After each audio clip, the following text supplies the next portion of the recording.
There is, and well, hopefully these guys know that this is a pretty big deal, and they get themselves all ready, and in fact they are. So we have, of course, that extra 3 minutes on the timer just to get this rolling start in, and well, to get us going here for the endurance race at Imola. So we've had a little bit of a prelude here, Luke. We've had a slight little look into how the racing is going to be today, but this is, of course, is the main event, and well, I can't wait to get it started. Everyone off and away.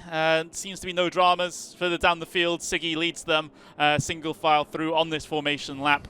I can pull up the standings on the left-hand side as well, just to remind you where everyone is for the moment. But yeah, this is a big one. Like I said at the start of this broadcast, Luke, it's going to be quite high tension for the drivers, and I think it's going to be the case here as well for this race start. They know what's on the line here for 60 minutes of racing. Yeah, 100%. I think it's going to be quite highly strung here as well. I'm pretty excited for this. My heart is beating through my chest. I love this stuff. This is what I live for. We've also got someone saying hello to us here. Jacques Duplessis. I'm going to throw it out there. That's the most South African name I've ever heard. I'm sure you're from South Africa. If you're not, then, well, you learn something new every day. But yeah, well, hi, mate. How you doing? Hopefully you're all well. Right, here we go. It's race time here then. So we have got ourselves half of a lap left to go in the formation. And then it is a full 1 hour long race here. So it's a long one, but I'm sure we're going to get some excitement here. There's going to be a mandatory pit stop here. That's going to be something that these drivers may use in terms of strategy just to get themselves out of maybe some traffic if they can pit early. Yeah, it's super, super exciting. And it's just something a little bit different here. Nice to have two completely different races, two different disciplines, if you like, in terms of length and time. So it should be good. Siggy then will take us away to come back up the hill here. And for me, I think the Ferraris are going to struggle for their tyres. Judging by the way the line Siggy was taking, who's probably one of the more smoother drivers in the world of sim racing, especially being right at the top of the charts in terms of talent. He was all over the place. He was hitting over curbs. He was, well, no more so than Gianmarco Finucci. He was off there to Misano, I think. But yeah, it seemed like the Ferraris were struggling more than BMWs. And also, once the BMW got ahead of them, they really were struggling. So, yeah, I think it might be the Ferrari that might be the car that will drop off the quickest. Well, we don't have to wait too long until we see here. That's for certain here, Luke, as we look to try and get this race started in just a handful of moments' time.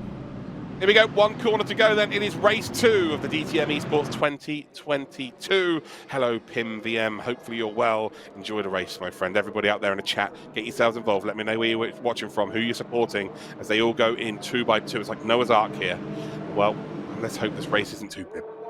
Across the line, we're about to go. Kevin Siggy will take us away. Finucci in second spot. It is 2 Ferraris then, and then it's the first of our BMWs. And it is Siggy that takes us away. He gets a very good start once again. And Ottaviani, very similarly to what we saw in race number 1, and that number 74 is looking to potentially make it 3 wide, but he doesn't this time. But it's 3 wide behind as Marco Pajic and that number 14, that AMG, the white AMG on the inside, is looking to come through here. It is 3 wide, and I tell you what, fair play to Finucci. He holds on to that position. Hookveld was getting involved there as well, and Florian Hasser. Moritz Lerner, by the way, is in 7th position, if you wanted to know where the winner from race number 1 is. Dinya and Pliska having a battle here. Price and Pripner are battling for 9th and 10th position. They're side by side here, and I think you'll find that Isaac Price has maybe just about got it, although Pripner's got the inside line down in towards that hairpin. They've got a BMW around the outside. There's Ferraris everywhere. There's a Fortilla AMG just for a bit of fun in the background there as well. There are cars everywhere, but Connery, what a clean start from our eSports stars here. A full 1 hour to go, and it's been outstanding already.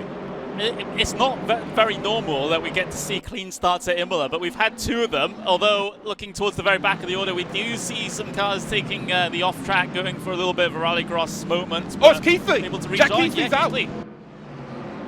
So second, he is our vice champion from DTM eSports, the original, back in 2020, and he finds himself then, well, in the shadow realm. That is not a good start then for Jack Keithley, and he has got it all to do here for that Williams eSports team. I tell you, one driver who's having a whale of a time in this race, number 2, Kevin Siggy, has got a huge margin to work with, and yes, it's 8/10, and I know that may not sound like it's huge, but with this level of driver, that is massive. We've got 2 Ferraris in behind Hugveld, making a very good run of this, with behind Fiducci. Hassa then is in P4. Ottaviani, Payich. Is Payich going to be under any kind of pressure here? I think he probably is. Fiducci, though, has got to try and keep Hugveld in behind. Hugveld then going to make the run here. He's got the inside line. What's Fiducci doing? Why is Fiducci giving up the inside line? Actually, no. Do you know what? It might be quite clever, although the contact there has hurt him. The contact there has completely halted his momentum, and now he's under pressure from Hassa in behind.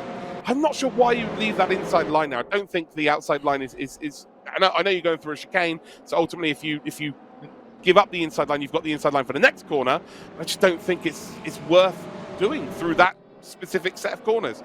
I feel like you're going to lose too much there. It's Hassa now. It's going to be the next driver to try and make some advancements there. But number 46 there makes a little bit of a mistake, grabs too much curb turning in and trying to block the maneuver there. But ultimately, Siggy and Hugveld have now been able to drive away. And Hugveld, again, 1 second behind, might be able to make some advancements towards our race leader. Could do. He's just on the very tail end of the slipstream, as it seems like Fiducci just sort of backing up the traffic behind him at the moment. I'm not I'm not too sure what happened there towards turn number 1. Maybe, just maybe, Fiducci had it in his mind to just sort of try and get some slingshot action going with Hugveld, but has completely and utterly butchered it. And now Florian Hassa, well, he's looking ahead, but also looking behind at the moment, because Ottaviani certainly applying pressure in the Ferrari behind at the moment. It's a big old nose-to-tail train all the way down the field here, pretty much down to P19 from this P3. So this is, a big cluster. Hopefully they don't have too many problems. Speaking of, Hassa just pushing a little bit wide through the first Ravazza there. That might even give a run to Ottaviani behind. Yeah, I think Ottaviani kind of has to take avoiding action there, but also the BMW pace advantage in a straight line. It's going to get him out of trouble. So he's going to be golden, I think. As you can see, Moritz Lerner then trying to find a gap to work with here on Ottaviani. And Ottaviani instantly defends one way, and he's already made his one defensive move here. You don't want to be making too many, because you could be looking at a penalty. And he makes a dive up the inside then for the next position being Florian Hassa. And the contact there is going to have halted his progress. And now Moritz Lerner is all over his chuff pipe here, down in towards that chicane. The second of our 97 chicanes here at Imola. Too much curve there for the Ferrari. The Ferraris, again, more nimble through the corners, but you get a bit too greedy. You hit those yellow curbs on the inside of the Italian flagged curbs, you're in a whole heap of trouble. But most important thing here is that Ottaviani has held on to P5. We're having a few people in the chat saying it's the cleanest turn 1 in eSports history. Race Room, if you've not tried this game, ladies and gentlemen, the contact physics in this game really do promote the door banging racing, not door banging, but a little bit of contact here and there. You don't tend to end up being sent to the moon. So yeah, it's really worth trying, ladies and gentlemen, if you want to get yourself involved in some esports. And they have esports competitions all throughout the year. I would say, maybe bar iRacing, there's not a game that puts more esports competitions on with brands as well. So definitely get yourself involved with the game. Here we go, down in towards the end of lap number 2. It is still Siggy that leads. Hugveld, Fiducci, Hassa, Ottaviani, Lerner, Payech, Rudinger. We've got Isaac Price, who's dropped down now from 7th to 9th position. Gassner as your top 10. And really, for the biggest surprise to me, is Krippner, who finished in P3 in race number 1. He's all the way down an 11th spot here. So not the best of starts. Same with Lerner.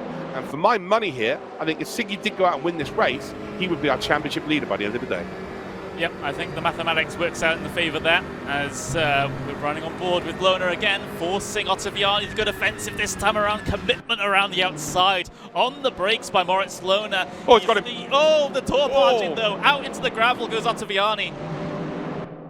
That's going to be looked at, 100% going to be looked at there. I don't think Lerner's done a lot wrong, but basically, if you're on the absolute limit of the car and you're leaning on the weight transfer, you're just not really in a 100% control of the car, and ultimately Ottaviani here is being sent out onto the gravel, and that's where you lose a lot of time. He's now being overtaken here for P9, now P10, and he is just dropping like a stone here. He's going to be furious with Moritz Lerner there. Again, Lerner hasn't done anything too crazily wrong there, but ultimately he wasn't 100% control of the car, so I'll be very surprised if that wasn't deemed as a penalty-worthy incident there from our steward. Yeah, we will have to have stewards review after this race, of course. The results that you'll see pop up on your screen will be unofficial. Pending stewards review, we'll try and get the updated standings to you as quickly as possible after the race, of course. Yeah, we still got 54 minutes, rounding it up correctly, until we even get to that point. So we're getting ahead of ourselves just a little bit here in this situation. See Garsner as the train established behind him for P9, Ottaviani. Only fell down to P10, which sounds like a lot of positions lost. However, it could have been so much worse. As you can see, pretty much the entire field still in a train behind. Yeah, exactly that. And it's one of those, if you push too hard to go forward, you're potentially going to make an overtake. But if you don't get it stuck because they're all so quick, you're more than likely going to be under pressure from cars behind and lose more spots behind as well. So it's a double-edged sword, as they like to say, trying to make moves here. It's a long race as well. It's probably worth being a little bit cleverer than just trying to force something this early in the race, because ultimately, if there's drivers in front of you, you think, oh, I could definitely make a move here because they're making mistakes, I'm quicker through this corner. That's not going to change throughout the race, right? If anything, it's going to get even more pronounced because their tyres are going to be going off. They're going to lose concentration because it's a long evening's racing. So yeah, having a bit of patience really is, I think, the name of the game. Siggy, 1.3 seconds in the lead. Hugveld does not look out of place in that top two as well. Leon Rudiger is dropping like a stone here. It's almost like he ran out of fuel going into the corner. But the Fordzilla team driver then of with the AMG coming through as well. And Rudiger is now down into, 13th position. And I'm wondering here, because the curbs are very vicious on Race Room, whether he might have snapped his steering here. That is a thing, and yeah, you use too much curbing around here, you are in serious trouble. Doesn't look like he's crabbing. We'll see on the exit up the hill here. Yeah, he's struggling. There's something not right here. Something definitely not right. I'm not sure what the damage is. The fact that Ferrari's just able to pull away like it's nothing is a little bit of a worry here. I think Rudiger might be in some serious trouble. Yeah, just got the tower out of the way just so you can see his steering inputs. It seemed like it was tracking relatively straight down the straight bits of roads, but whether or not there's some unknown damage to that BMW. Sometimes it can be quite well hidden, at least from a visual perspective, especially if there's damage underneath the car that we can't easily see, or if there's damage to the suspension geometry. But for Leon Rudiger, well, he's now in the slipstream of the Ferrari ahead of him. We might have to skip ahead because we do have a battle for P3 going on at the moment. As we see this battle for P12 start to develop, we will have to look away because there's Gianmarco Fiducci trying to keep Hassa. Oh yeah, he's just under some severe pressure here. Hassa doing his very best to try and gain this spot here, but again, something we've seen from the team specifically is that they've been patient. Lerner did win race number 1, but it was being patient. He didn't force something with Siggy. He waited 11 minutes. You know, he had an opportunity through turn 1 every single time, and I just don't think we're going to see anything different from Florian Hassa. I'll be very surprised if he did try and force something. I think it's very clear that BMW is quicker. Be interesting to see what happens past the 15-minute mark, because of course we haven't seen them race for longer than 15 minutes today. We really will get an insight as to what the tyre wear situation is like for BMWs and indeed the Ferraris. They're really the only two cars that are in contention. We've got a couple of AMGs in terms of AX, Priska and Raschel down in P15. Pfeiffer as well in 19th position, and then Keithley, who's made it back up to P23, by the way. I tell you what, if he manages to get some points out of this race, that would be an incredible performance from him. And again, he's one of those drivers, if anyone can do it, it's Jack Keithley. He is always there or thereabouts, especially when it comes to race room competition. Yes, and he has 50 minutes to do it, remember. Not usually in this situation, are you, when you have such a long amount of time to try and recover things. So that's going to work in the favour of Jack Keithley. And, well, we'll see how well he does. Back towards relatively the very front of the order as Moritz Lerner. Is he going to pull off a move on his teammate here? Is Hassa letting him go? Hassa has let him go. So a swap between the two Door eSports teammates there for P4 and 5. I think Hassa might have more confidence in Lerner being able to pull off this move than he is in himself. Yeah, I think the factor here is Lerner's already made a move today, right, on a Ferrari. At this top level of esports, they're so similarly paced that making an overtake, you need to have about half a second advantage. So you've got to force something, as we are seeing here, up towards the hairpin. And I think what we're going to see here, potentially from Hassa, is that Moritz Lerner slows that Ferrari down through this sector specifically, and then gives that BMW a chance to tow all the way down into turn number 1. So we'll watch out and see how this goes. because there's no way Hasser's giving that away for free. But fair play, if he's gone for the whole, look, you are quicker than me, Lerner, you can get this job done.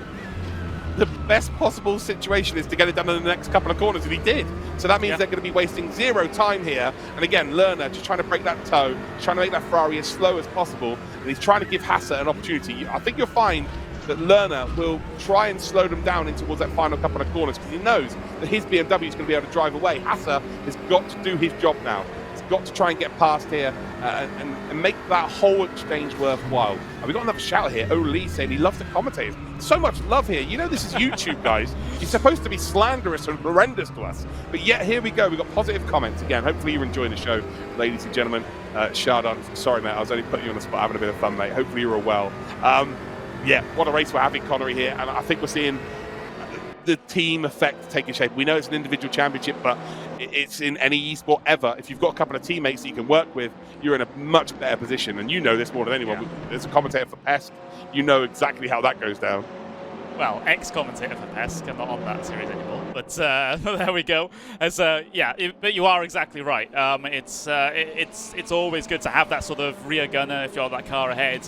You know, you don't have to immediately worry about cars behind. Speaking of worry, though, Fiduci's going to worry about that exit off the corner because he got a whole bunch of oversteer coming off, and now Hasser leads on him. Hasser half spins him. He's able to recover though. Is Fiduci? It's going to be a couple of lost positions, but my word, that was a little bit too close to confident. And again, the stewards are going to have to look at that one. Hasser might be in a bit of trouble and have to head to the headmaster's office.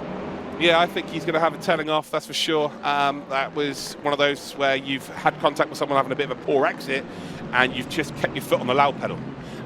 You know, you've not backed out there at all. You've just basically driven through them. Fiduci was a hood ornament there, effectively, on the BMW for a moment of time.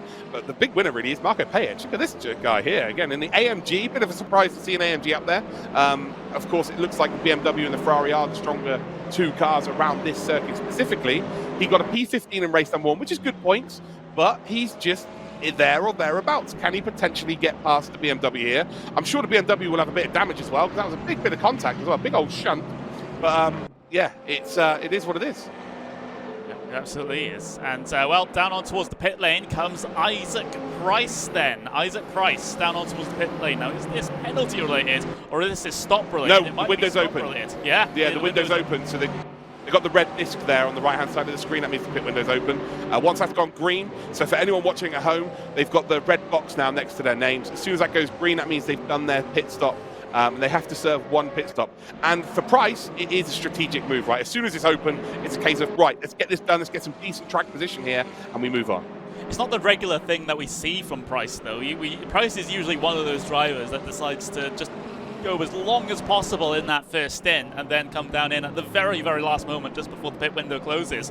However, it's a little bit of a change of pace for Isaac Price to come down in now and get the fresher rubber on the car. Of course, a little bit further down the order than he would have wanted, so maybe he wants that fresh rubber just to try and get into a little bit of clear air, set those fast lap times and get the undercut going on those drivers ahead of him to put him in a little bit of a better point. As Rudiger, drive-through penalty for speeding. Oh! That is a kick in the nuts if ever I've seen one. He's just served his pit stop to try and get out of the traffic. And he's just parking it. And he's, that is a DNF for this race here, which I'm going to be honest, the Imola pit lane is, I guess it's on a real fast part of the circuit, as it normally is, but I don't think you lose too much time if you're someone of Rudiger's pace. I feel like you could get back up into some points paying positions, but here we are, it's done. He's in the pits, he's going to be over. Leonard Krippner is just dropping further and further back here. Had a very good race number 1, needs to start making some positions up as early as possible, as we have got ourselves P7 into the pits, as Gassner into the pits he comes. And yeah, this is nice to see a split of strategy here. A lot of drivers coming in early. I'm sure we're going to see the leaders wait until the last second, and then I'm sure we're going to see people sort of 7th, 8th, maybe down in towards P15. I'm sure they're all going to wait till sort of midway, halfway through this race. Yeah, so Gassner in at this lap. We've got Alexander Dornaden also heading his way down in. So the two Germans heading their way and getting those fresher tyres. And of course, they're trying to fuel up to the end of the race as well. So these drivers, they'll obviously be benefiting from the fresher rubber basically on lap 2 of their stint. It takes about a lap for these tyres to try and get themselves up into the correct operating window with regards to the temperatures and the pressures. So from lap 2 of their stint onwards, they're going to be absolutely flying compared to everyone else. However, of course, that situation switches towards the end of the race when everyone else comes down in. Of course, you know, for those that have been in motorsports for a while, even in esports as well, of course, that's the most obvious thing. But we might have some new viewers that might not understand how the strategies work in this sort of thing.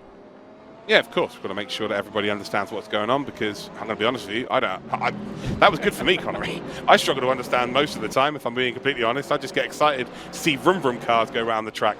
It's really as simple as that for me. We've got Markovic, probably the most supported driver in the stream, I would say, in terms of YouTube today. He is currently residing in P13, but a couple of cars have hit in front of him under a little bit of pressure here, actually, from Nagy, the Hungarian. On race room, there is always a Hungarian when it comes to esports, and I'm going to go as far to say on every esports competition ever, there is always a Hungarian, and that is a lean on to pass there, if ever I've seen one. Not the worst thing in the world, but I would say that that's, not the most ideal.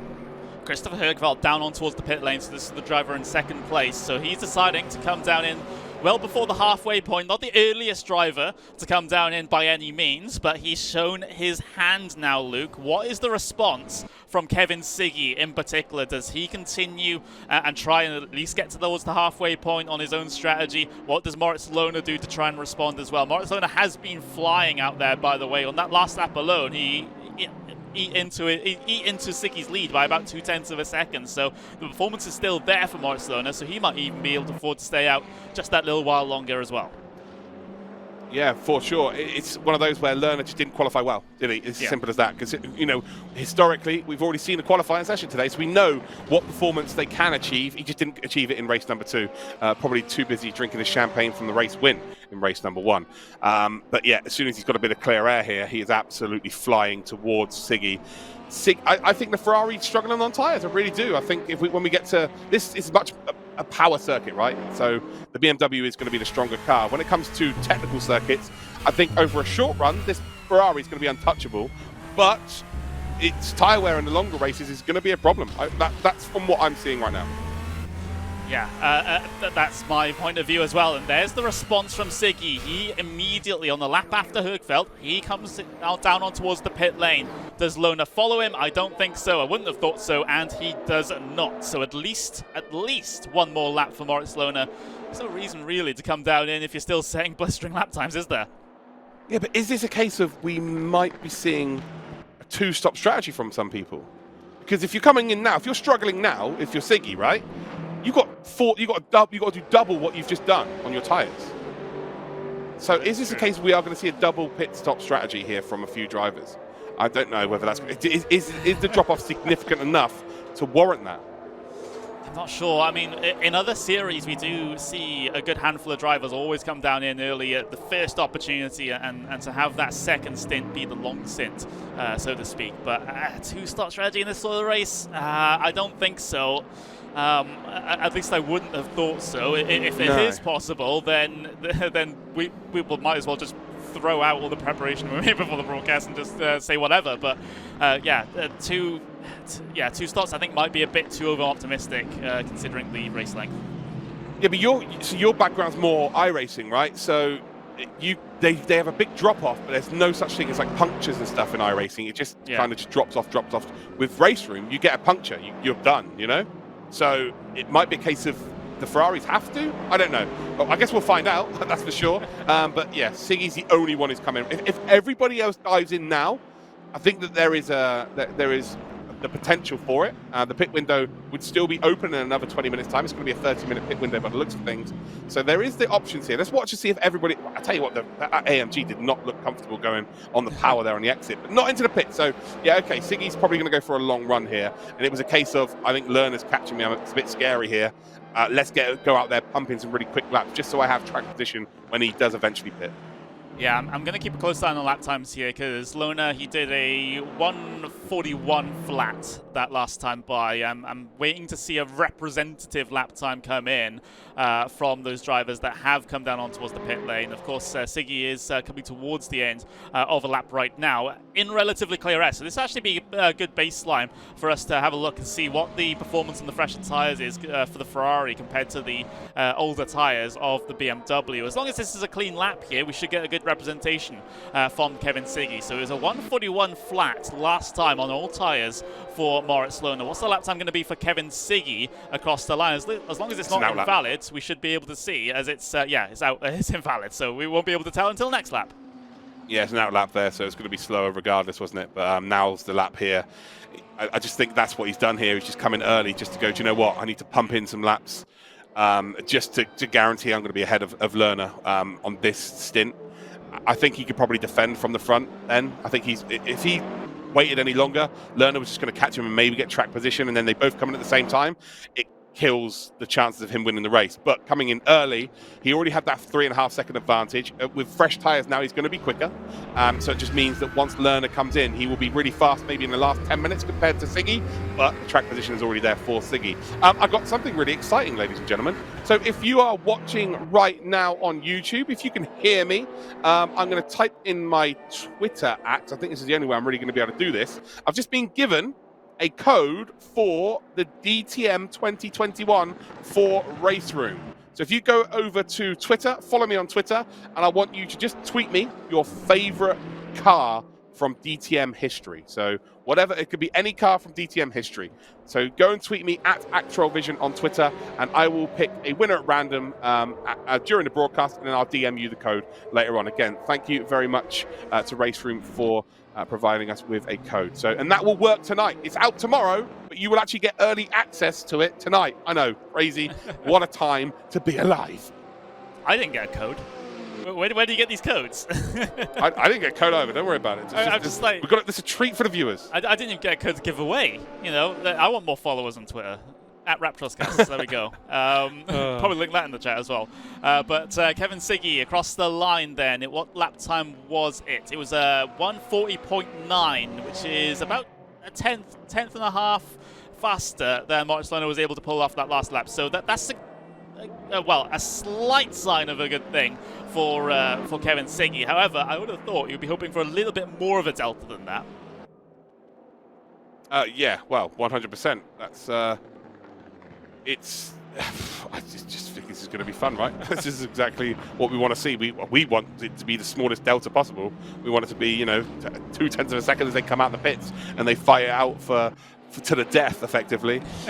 Florian Hasser still not pit here. This is going to bode really, really well here. What's Hasser's lap times like, actually? So let's check Hasser's lap time out compared to Siggy's last one. Well, for Hasser, it was invalid last time, but it was in the 1:41s. So definitely not as good as what Moritz Lohner was able to pull out of the bag. So, yeah, for Hasser, maybe he's losing a little bit more to Siggy than what Lohner is losing to Siggy at the moment. I would say Lohner's still in a great spot right now, considering he's continuing with this long stint. For the end of the race, for the vast majority of the end of the race, he will be on the driver on fresher tyres. He'll be the one with the run of speed. And, well, we saw Siggy in the first race defend on equal tyres. He wasn't quite able to do it at the very end. What if there's a tyre differential now?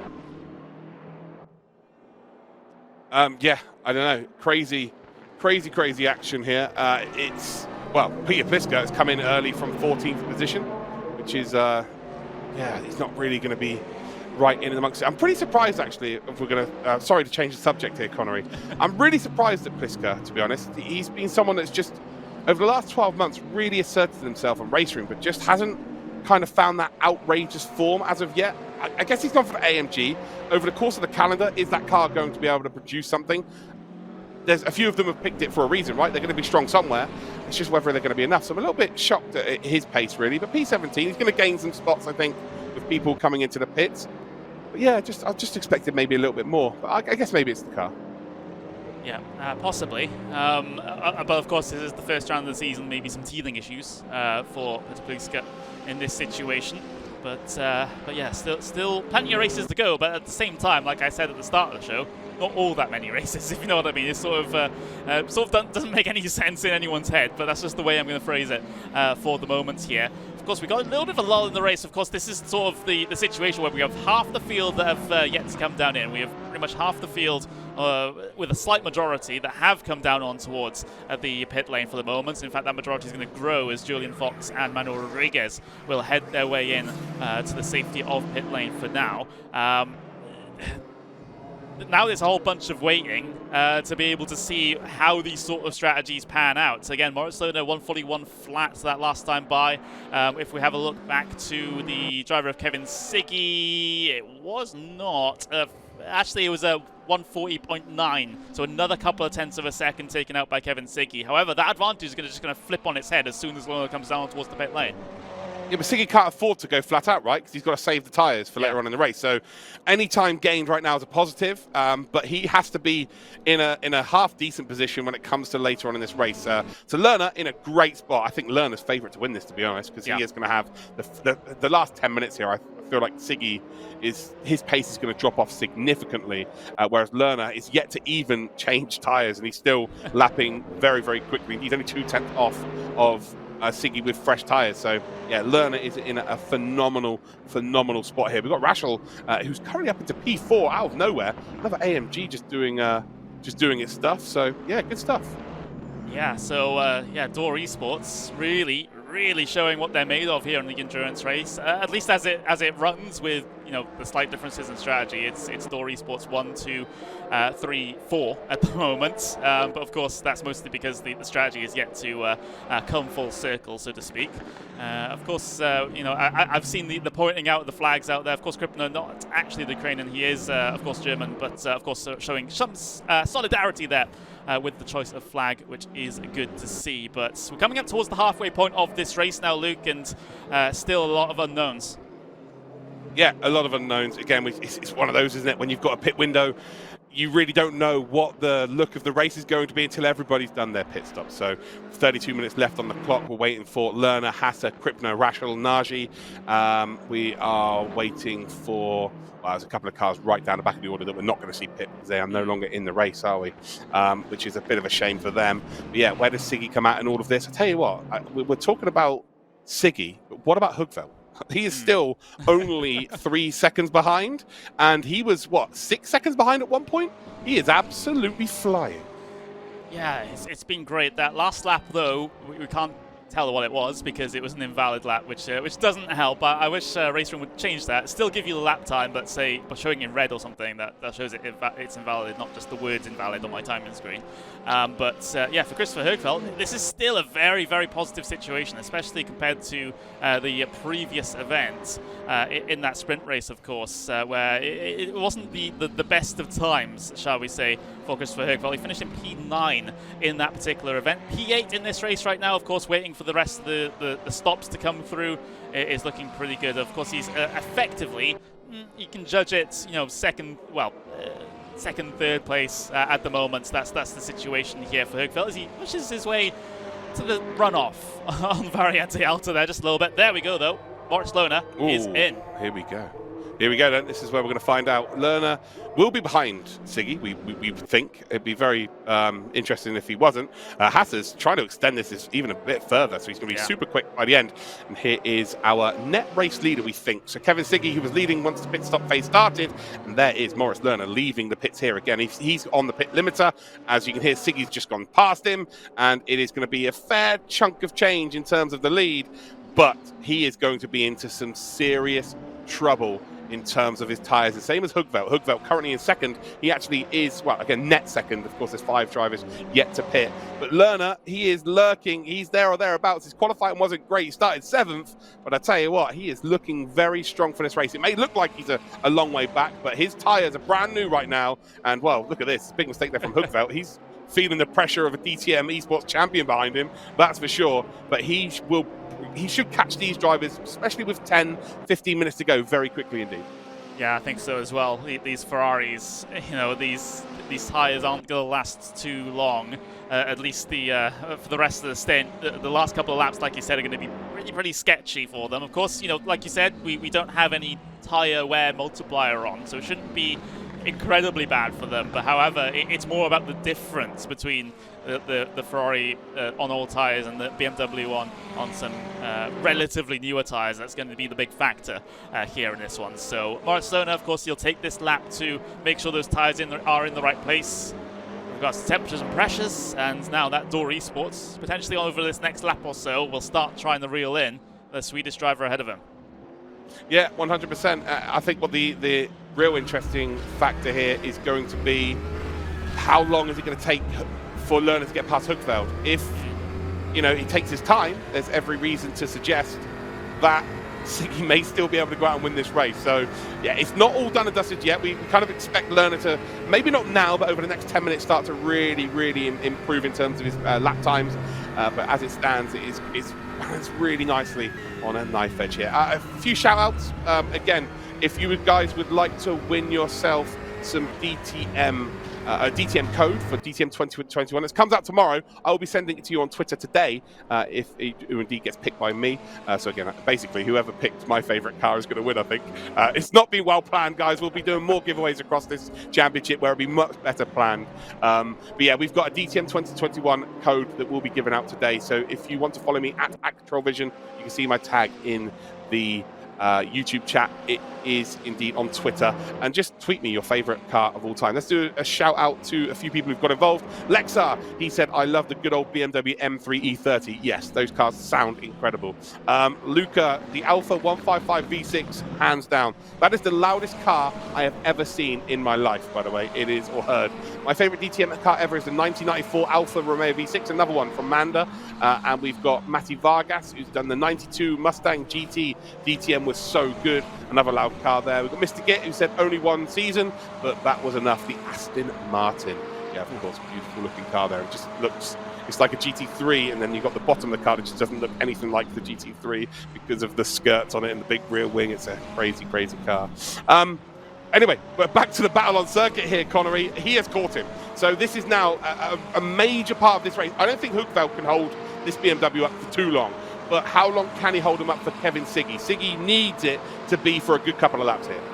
Yeah, this is absolutely crucial. If Högfeldt can defend this move for one, if not two laps, then that really compromises Lerner's race as he heads his way towards the outside through turn number one of Tamburello. Högfeldt will try and fight it for all he's worth. He still has the inside. There's a little bit of contact between the two, and Högfeldt remains ahead.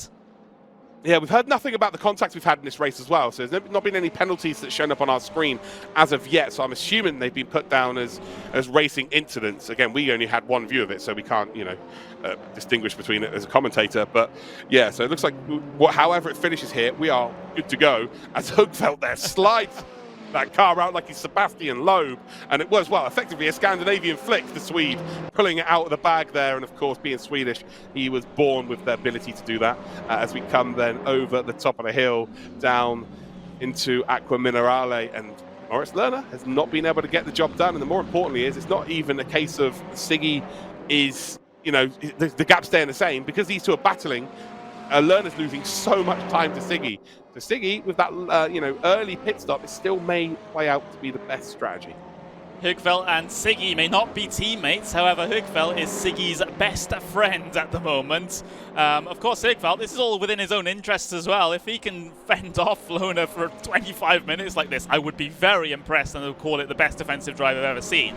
However, I'm not thinking it's at all likely. I think it's delaying the inevitable here is Christopher Högfeldt, and now you can see Moritz Lerner is much closer coming off that final corner. We'll have a better run here in towards Tamburello for this time, and he might get it done this time, but never say never. Högfeldt might have something up his sleeve.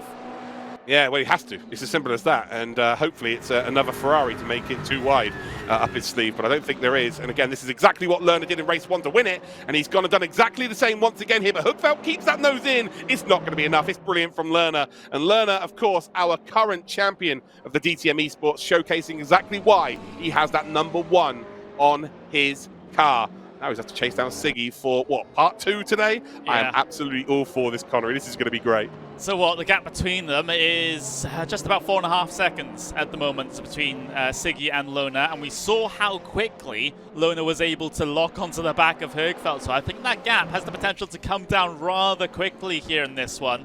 So Siggy has to be very, very careful, you know, inside the final 5 minutes of this race. Lona might be all over the back of him, so for Siggy, he's got to make sure he has some form of tyre performance for those latter portions of the race once he gets involved in an active fight with Moritz Lona. He needs that to be able to try and keep him behind. Of course, we saw Hergfeld fend off Moritz Lona for 1 lap.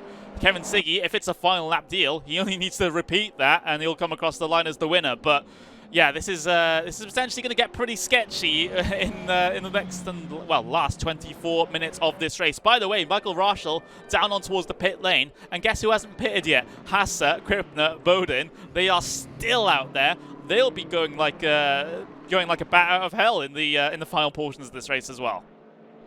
Yeah, for sure. They will be so fast. Again, pitting this late, it just means you've got fresh tyres. You can go, 100% the whole time round, whereas Siggy has probably had to take a couple of tenths off each lap just to make sure that he's got something left at the end, because it's inevitable, I think, that Lerner's going to be right behind him. Hasse here, he will have to come in the next 8 minutes. The pit window will close. And if you haven't pit, you're done for. It's a DNF. So, yeah, he will come in very, very shortly. Also, just to let everyone know about this giveaway in the chat, sorry it's all rushed and whatnot. I didn't plan it. We should be planning it. We've had confirmation that we will be doing more giveaways across this whole season. So yeah, don't worry. There'll be like a proper hashtag. It won't be you having to follow me or anything like that. It will be properly done next time round. We're just doing something nice because DTM is coming out tomorrow, the 2021 cars. So if you want to get your hands on it tonight, you know what to do. So Isaac Price now is kind of, the cork in a bottle as it stands, which is something you don't really say too often about him. He's got Marco Pajic in behind, and then Gianmarco Fiducci, who's in behind. They've all been battling for a top 5 at some point during this race. It's going to be interesting to see where they're filtering in terms of the 3 that have yet to pit. I think, like Hasse, Krippner, they will be around this kind of mark, probably. I'm sure it will. Well, we're about to find out. So I think Hasse's into the pit. Yeah, Hasse comes down in now, and yeah, we'll see where he comes out in relation in this battle in particular. Of course, 3 different manufacturers involved in this battle at the moment, with the BMW leading them, with the Mercedes in the middle and the Ferrari at the rear. Krippner has come down in. Hasse has also come down in at this stage as well. Florian Bowden continuing out there as one of your wildcard drivers, continuing to try and put laps on that initial point. And yeah, he does lead at least 1 lap. Yeah, the medium-marked car being a Ferrari for Bowden, it leads here in the DTM eSports 2022. So we've got Ferrari leading. He is yet to pit still. Siggy is in second. Then we've got Lerner. Oh, it's easy, isn't it? Yeah, that is, well, Pajic has dropped up or moved up position. Price in the top 5. Again, Price is just one of those drivers that just gets it done. If there's an opportunity to find some positions, he just gets it done. And I think he'll probably be in P4 eventually once all is said and done. So brilliant stuff here from Isaac Price. Again, a privateer, just working on his own in this championship, which is something you rarely would say about someone like Isaac, but he is doing a very stellar job indeed. Marco Pajic, again, he is the lead driver outside of the Mercedes, outside of the BMW and Ferrari battle. Again, those 2 cars have been the most chosen car. Pliska, the next AMG down the list. So Pajic has done a sensational job, and he got a decent points haul in race number 1. Just getting any points is always good to start things off, but it's going to be a massive points haul in race number 2, and you assume that AMG is going to be faster around a few of the other circuits, otherwise it wouldn't have been chosen, in my honest opinion. Price still leads this little group of cars, but yeah, shout out to Bowden. Let's get Bowden on camera.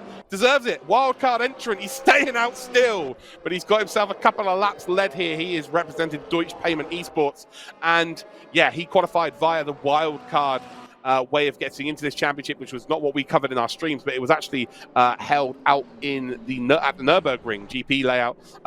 They had some sim rigs set up there. They had 11 or 12 drivers, all there in the DTM BMW M4 GT4 car, so the car that they use for the trophy, so the BMW M4 trophy car, and they all had the same car, and yeah, these 3 were the 3 that got it done. They actually had Moritz Lerner and Marcel Kiefer on the commentary. You keep racing. Marcel, you keep racing there, Moritz. We don't want you taking our jobs. That's fine. You guys crack on with the racing.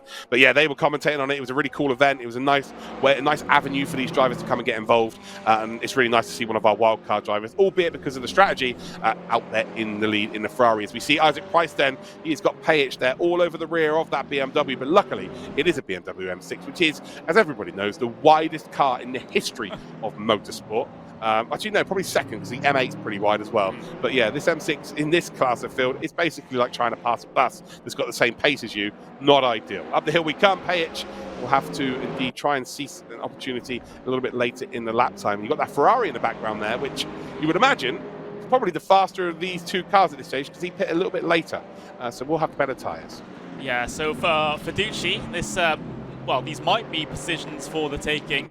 Of course, still has to deal with that straight line speed difference compared to the BMW, who won't be getting as much of a run as him, but maybe on the Mercedes still might be a possibility in this situation. I've been keeping an eye on the gap between Siggy and Lona.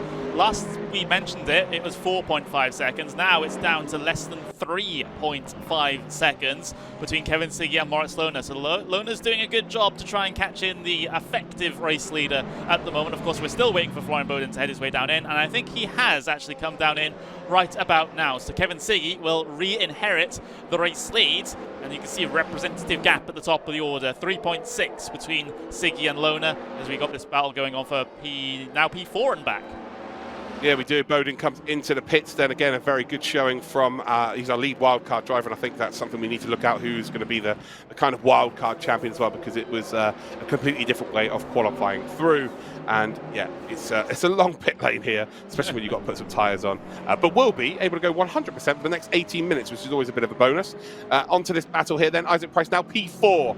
It's going to take a big mistake from someone up ahead for him to get a podium, but ultimately, he's just got to try and keep hold of B4. He's got a lot of pressure from behind here. We're on board with Marco Payich then, and then just in behind them we have got Gianmarco Fiducci, Fordzilla, Veloce versus Isaac Price Privateer. And well, it's going to go down to the wire, that's for sure. It's really going to be about who has saved the tyres the best when it comes down to that last 5 minutes. Last 3 laps, really, if they've got anything to defend with. Siggy, 3.3 seconds is the advantage. That is coming down very quickly indeed. I think we are going to see a battle for the lead here in the next 17 minutes. Hoogveld, though, as much as Lerner got past and built a gap up very, very quickly, Hoogveld seemed to have steadied the ship here a little bit and actually is chasing him down. Is that the case of Lerner has decided, you know what, my tyres will go off by the end of this. Let's just catch up to Siggy, not straight away. Let's take our time with it and potentially then make the move at the end with better tyres. Well, Siggy has had the luxury, at least in the initial portions of this second half of the event, basically, to be able to run his own pace. He had no one around him, no one ahead, no one behind pressuring him. He was just able to run his own event and keep those tyres in good condition. Lona, on this second stint, he hasn't had that luxury because he had to try and push, he had to try and catch Hoogveld, he had to get past Hoogveld, and now he technically has to try and push to try and catch Siggy as well. So, so the tyre was going to be a little bit more interesting for him, as we saw a little bit of a look from Payich ahead on Isaac Price, not committing to the move just yet. A big slide through the corner as well. Yeah, we saw that earlier on where a car completely lost it, didn't they, from making that small mistake. There was Krippner, I believe. So yeah, it's so easy. You hit the curb too much there. You've got your loud pedal down, and ultimately, if your wheels are in the air, your wheels are going to have no friction, so they're going to be rotating too fast for the car once it does hit the ground again. And if you're just slightly too much input with the steering wheel, the rear would just go, see you later, like a happy dog. The tail wants to, the head wants to chase the tail, and yeah, you swap around. So yeah, Payich saves it. Isaac Price has just been able to, grab himself a couple of extra tenths of a second, which at this stage of the race is absolutely massive. Moritz Lerner now 2.7 behind.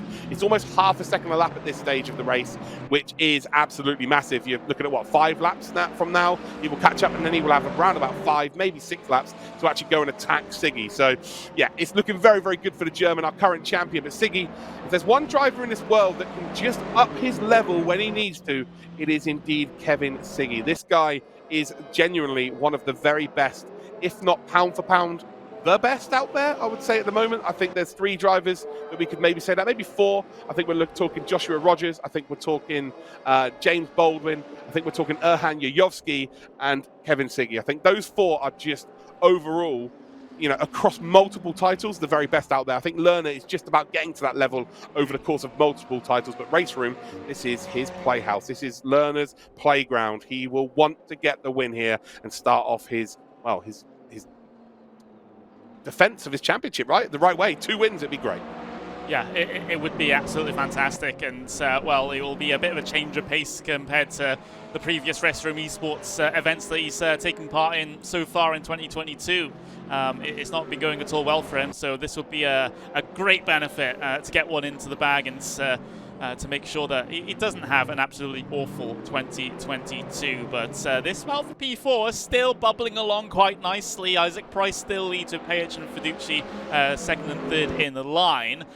So we're going to have a battle for the race lead. We'll have the battle in this region of the circuit as well. There's going to be a lot to look at in the final 15 minutes of this one, I get the feeling. Gap between the race leaders come down to 2.2 seconds now, just edging over 2.3 as the natural variations in lap time come through. But Pajic getting a very good run off of Acro Minerale there. Variante Alta is not really an overtaking point, so despite the good run, you can't really do anything into here. Yeah, well, the only way it is for Fiduci, I would say. If you try and if Pajic tries to make a move there on Price, it's Fiduci that will probably gain the spots. It's that kind of corner, isn't it? I tell you what, Fiduci is very, very close here. And this is a really nice dynamic because Isaac Price has been around forever. Pajic has been around for a good couple of years. You've got Fiduci, who's relatively new to the top end of sim racing. So we've got all 3 echelons of the spectrum, and right now it's the old bull leading the young calf. So good to see Isaac Price still performing at the level that we do come to expect from him. And I'm sure he's got his lucky leather jacket on as well as he's racing, because that thing brings him a whole heap of luck. Yeah, he was one of the competitors in the first ever World's Fastest Gamer, I believe it was. So unfortunately, he wasn't able to get the grand prize at the end of that. That was, of course, Rudy Van Buren, which is another famous sim racer that you might know at home. But whatever happened to Rudy? Whatever happened to him? What happened to him? We'll never know. But but for these guys, of course, they do want to get to that level where they're able to come top in championships like this one and go for glory. Of course, for these guys, with just inside the top 5 here, they're within the right margin in terms of points to be able to get that chance to be able to at least have that trial in the DTM trophy car at the end of the season. But it's going to take quite a lot of effort from these guys. But that's the thing, that's the interesting dynamic about this competition. It is the top 5 that will advance to a sighting session during the DTM season. So they'll be invited to, and again, it's not confirmed which race it is as of yet, but they will be invited to a race during this season. And the best candidate, once they've been judged and they'll be put through a few tests and stuff, they will then pick the winner themselves, who will get a full DTM 2023 DTM trophy, fully paid season. So it's just super, super exciting here. We've got that opportunity. Of course, we've got many drivers that have come through the ranks of sim racing to make it to this point. None more so than Tim Heineman. Tim Heineman indeed came from the Race Room background, and he won the DTM trophy inaugural season. Last season, we had Ben Green, who actually sim races in a Ginetta GT4 shell that he had a crash in when he was a youngster. As we see a potential move here by Marco Pajic, he's going to try and take a page out of Moritz Lerner's book. Not quite going to work out. Isaac Price, though, defends it valiantly. He is just about going to hold on, has that inside line. BMW Power should get him out of jail here. We head down in towards 4 and 5. But yeah, Tim Heineman, inaugural champion. Ben Green, last season's champion for 2021. Again, he has that big sim rig at home. He does a lot of sim racing himself. He was battling with Will Tregurtha, who is racing in all of the biggest sim racing competitions in the world, most notably the Le Mans eSports series that we saw nearly a couple of months ago. It was running for the last sort of 8 months. And other drivers like Moritz Lerner. Moritz Lerner got his seat because of sim racing. So sim racing is a massive, massive step in the right direction now towards actually getting into the real world. There's a lot of people out there that want that transition to happen, but there's also equally a lot of people out there that just want to be the best sim racer in the world as well. So there's the best of both worlds here. You get that opportunity, but also you're known as the best driver within this class of car, within this game. So yeah, there's lots of different ways of looking at it. Come then up towards that final chicane, come down in towards Ravazza here with 10 minutes 42 seconds to go. It is Siggy by 1.4 seconds to Moritz Lerner. We are going to see that battle, Connery, and look at that, there it is. He is absolutely chasing him down. Siggy's going to see that in his rearview mirror now, and Siggy's not the type of driver to get flustered, but the fact that he knows about the tyre situation here, that might be a cause for change. Yeah, this is going to be a big one for Siggy. If he's able to hold off Lona here for the laps that we have remaining, then this will be one of the most incredible wins that he's probably pulled off throughout the entirety of his career. He's certainly up against it. He's certainly the underdog, I get the feeling. Even though we have 10 minutes left, the gap is still over a second. As soon as Lona gets within that slipstream range, which he'll do probably at the end of this lap, he will be reeling him in so much. And Siggy, well, the ball will be in his court then. It's going to have to be how wide can he make a Ferrari? Yeah, I don't think he needs to. I think it's a case of the top 5 go through, right? He's already got P2 today. If he gets another P2, it's not the worst thing in the world. You're going to be at least P2 in the championship because Lerner is the driver that's won both races. So you're guaranteed P2 in the championship. It doesn't matter if you finish P1 or P5. I guess when it comes to the sighting session, it will go in your favor that you potentially won, I guess. So there is that as well. But for me, I think it's a case of you don't want to defend too hard. You don't want to put yourself in a position of potentially gathering penalties. So I think that you just let it happen. It's very obvious he's quicker. It's almost by a second a lap now. As we see here, Fiducci under a lot of pressure at the back of this little train. Fiducci has got Hassa, who pit very late as well, so he's going to be very quick. He was leading the race for quite a long period of time because he stayed out so late. And with 9 minutes to go, he probably will make pretty easy work of all 3 of these cars. Yeah, we'll see about that as they head their way down the hill into the 2 Ravazzas at the very end of the lap here at Imola. And Hassa, he'll be able to carry the momentum through these medium-speed left-handers better than everyone else ahead due to that fresher rubber, and he'll get the good drive off as well to be able to help him out. Whether or not he'll be able to make a move in towards turn number 1, he might be able to get one done over Fiducci. We'll just watch this one run through. That BMW closing up, looking to the inside. Can't quite get it done, or at least doesn't want to go for the almighty send down the insides there. He remains in line. But yeah, this is potentially going to be a whole bunch of fun for Florian Hassa as he's up against cars that are on much older tyres. He's going to be looking down the inside here once again. Can't quite get it done in towards Villeneuve, but the exit of Villeneuve is going to work out in his favour with a slight mistake from Fiducci, and that's one done already. Yeah, look at the traction that BMW is able to gather on the exit of the corner. Just goes to show that tyre wear is going to be a massive factor during this whole championship. So, yeah, a lot of learning curves for drivers here. It looks like Siggy, again, he's not being caught as quickly as he once was. Is it a case of that he was saving something for this period of race? He knows this was going to happen at some point. It's just all about whether he can just hold on here. I don't think he can. I think 7.5 minutes is going to be far too long with Moritz Lerner. I think anyone else behind him, potentially it's on. But yeah, Lerner is just a wily old fox when it comes to this point. And what a performance it would have been today. Because not only did he have to overtake Siggy in the first race to win it, he's had to come from P7 in this race if he is to go on and win this. Even if he finishes in P2, he is the form driver right now because he's able to make overtakes and he's able to just make progress during races. Siggy got good launch out of the final corner there, so not going to gain as much time on this little, long pit straight than he might have been able to as Moritz Lerner. Gap still over a second by the time they get into the braking zone for Tamburello. So Siggy, I think he's sort of practicing at the moment, practicing trying to get that run out of the final corner because he knows if he's able to nail that every single time, it makes Lerner's life more difficult once he gets close enough to have a look down the inside. So we look further behind because we've got action going on. Marco Paet's all sorts of out of shape. Oh, that's a massive mistake there. I think Lerner's just made a big, massive mistake as well, to be completely honest with you. He jumped over the curbs there. It looks like quite a delta. He's 9/10 behind still, but that has definitely cost him some time for sure. But yeah, we saw there Paet's just trying to take a chance, really. I think it's a case of you want to attack the car in front, just have a bit of insurance because you know Hassa is so fast behind. Hassa in that blue BMW there, number 87, changed tyres so much later than everybody else. For people watching at home, if you're not just tuned in and you're like, why is that BMW so much faster? The tyres are just in such better nick at this stage of the race, especially through this middle sector. So the AMG here is kind of a case of, look, I can probably defend for 5 minutes if I can get one car between us. But Paet, you can see they're snaking on the exit of Acqua Minerale as they come up towards that final chicane. I think it's going to be like taking sweets from a baby, effectively. But can they work together? It's almost a case of they've been battling each other, Payich now and Price.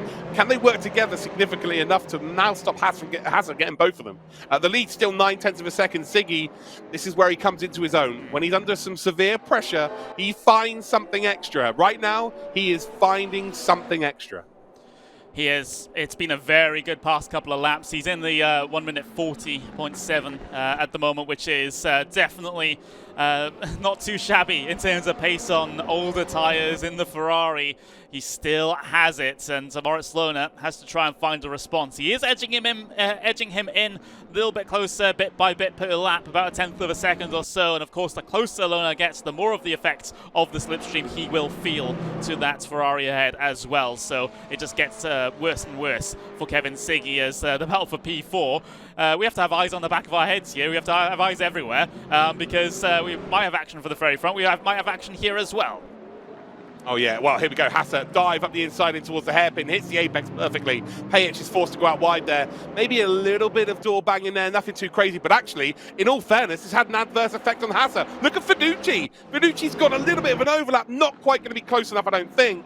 And no, he's not, but that, he nearly took full advantage there to come over Piratella. And that was nearly Hasser trying to take one step forward, but ultimately nearly going 2 steps back. But he's in the ssame position. Siggy is again now being caught here. 4 minutes to go in this race, 3 laps remaining. And I'm going to say it, I did say that it was going to be 3 laps to go here where Lerner will really go at it. And I think that might be the case here. Siggy in that very famous red line livery. Can he produce one more moment of magic this week? Is he capable of doing so with the tyres underneath that Ferrari? 6/10 of a second is the advantage. That BMW should close up very quickly indeed. And well, it's almost going to be a case of Lerner will know what Siggy had for breakfast. He's going to be that close in a minute as we come up then towards turn number 1. And there we go. Oh, crikey. Look how much later he can brake. The tyres are in such better nick. And yeah, as soon as he gets an opportunity, it's going to be very, very easy. But if you're Moritz Lerner, you've got to be patient here. Don't just make the move and force it for the sake of it. You've got to absolutely be patient with this and get it done cleanly. Yeah, you do. Lohner, you can see how much more speed he's able to carry in through the chicanes there, looking to try and get the traction off of Toaster. The advantage goes to the Ferrari that time, funnily enough, so Siggy keeps himself ahead for now. We will have a brief little look back to this battle for P4 because this is all sorts of going on here as we see Price and Hasser and Payich all involved in this on their way through Toaster. This is absolutely crazy stuff, but we will focus on the race lead here, Luke. It's coming up to 2.5 minutes to go. Can Siggy hold on to this? Yeah, it's going to be 2 laps remaining here. Effectively, it becomes a real sprint race. But it is the BMW that has the advantage here. It has the better tyres by about 20 minutes because we have Siggy and the Ferrari who came in with, 20 minutes done in this race? He had 40 minutes. He's going to be, by the end of this race, have done 40 minutes on the tyres, whereas Lerner would have done 18 so far. So, yeah, almost double in terms of tyre wear on Siggy's car. So can Lerner close the gap here? Look at the traction getting out there. Again, Siggy just seems to be able to make something work on the exit of that final corner. I just don't think it's enough, though. Look at this BMW close up. They come across the start-finish line. And actually, is he going to be close enough? I don't think he is. We saw him being able to outbrake Siggy quite significantly down towards turn number 1 last time round. And this is how he did it in race number 1. He took the outside line. He's already done it once today in this race. And Siggy is not going to leave that room again here. And while with 1.5 laps to go now, that's the biggest overtaking opportunity. And while Siggy can chalk that up to, I'm still in the lead here. And well, can you do it one more time? There's still plenty of overtaking opportunities around this circuit, but that is the most prominent, I would say. Look at the slide there of Siggy's on the absolute limit of the car. He takes that real defensive line then through the hairpin, and well, can Moritz Lerner get on this power really, really early? And again, the Ferrari is able to lay that power down. Yeah, this is surprising considering we saw the opposite in the sprint race. Siggy knows what he needs to do now. He's absolutely nailed the exit to these corners, and that might be his saving grace as he takes the runoff through Piratella there, the left-hander, the very fast left-hander in the middle of the lap. Look at how close Lerner's overcommitted. That loses him a bit of time, and his last opportunity to get a move done into turn number 1 is coming up. So that is absolutely huge. Siggy, he might have been given a gift. Yeah, I think he has been. Siggy, again, just keeping it between the mayo and the mustard, keeping it on that racing line and forcing Moritz Lerner to produce some magic. That's the difference here. He's forcing Lerner to just go outside of his comfort zone. And as it stands, again, the BMW is going to be able to brake a lot later here than the Ferrari. He's got a big enough advantage here. We know that he gets really good traction out of the final corner, regardless of whether he's got bubblegum tyres or not. Siggy is doing what Siggy does. One lap remains here, ladies and gentlemen, and it comes down to this. Can Moritz Lerner, our current DTM eSports champion, winner from race number 1, had to make the overtake on Siggy in race number 1 as well, in the same fashion as we're seeing him try right now. Can he indeed do it one more time?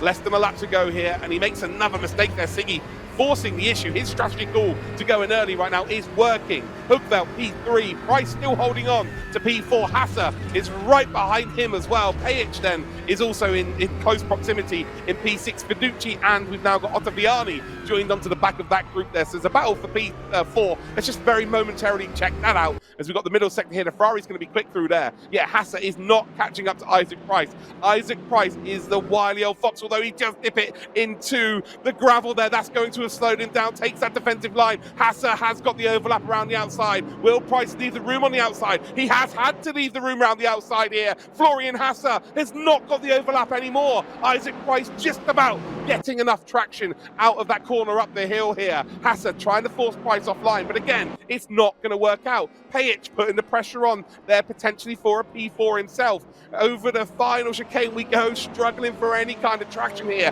for Kevin Siggy, but it looks like if he can just negotiate the final 2 corners here at Imola, will take a victory here in the DTM eSports 2022. Moritz Lerner patiently waiting for a mistake. I don't think it's quite going to be enough here. And I tell you what, I thought Lerner had this all day long and twice on Sundays. It's not quite going to work out. Kevin Siggy went into the pits early. What a strategy call it was. The Team Redline driver is going to take victory here in race 2 of the DTM eSports 2022. It is second position for Moritz Lerner. Great drive from him. Hookveld then is going to take P3, but look at his train of cars. Isaac Price, the price is right, as he will take P4. We've then got Florian Hasser, who is going to take P5. Pajic is in P6. Fiducci in P7. And Ottaviani then does take P8. Krippner and Dinya are your top 10. My, oh my, what a tension-filled last couple of laps of this race. That was absolutely crazy. Moritz Lerner, I think it was the mistakes at the end there that sealed his fate. He had the tyre performance, he had the opportunities, but on that second to last lap, that little issue coming out of Vaca Minerale in towards Variante Alta, that sealed it. He couldn't get those extra tenths of a second back to be able to make that move on the start of the final lap in towards turn number 1, and we saw how strong Siggy was everywhere else on this circuit here today. What a race win for Kevin Siggy for Team Redline by less than half a second. Yeah, it's 0.4 of a second, then Siggy to Lerner, Hookveld third, Price, Hasser, Pajic, Fiducci, Ottaviani, Krippner, and Dinya are your top 10. An incredible performance from all of those 10 drivers. We go a little bit further back then. It's Pliska, it's Raschel. We've then got Dorniden, Pfeiffer, Vermeulen, who qualified really well in race number 1. It's just not had the best of finishes in terms of the actual races. Gassner, Nagy, Keithley, Hinches, and Bodin does get a couple of points then as our lead wildcard driver. We then head to what will be the rest of the group, and actually it's the second wildcard driver in P21 will get a point as well. Fox then our final wildcard driver, P22. Then we've got Pringer, Whitver, Rodriguez, Markovic, Yarshall, Rudiger, and Wanner, who are all DNFs.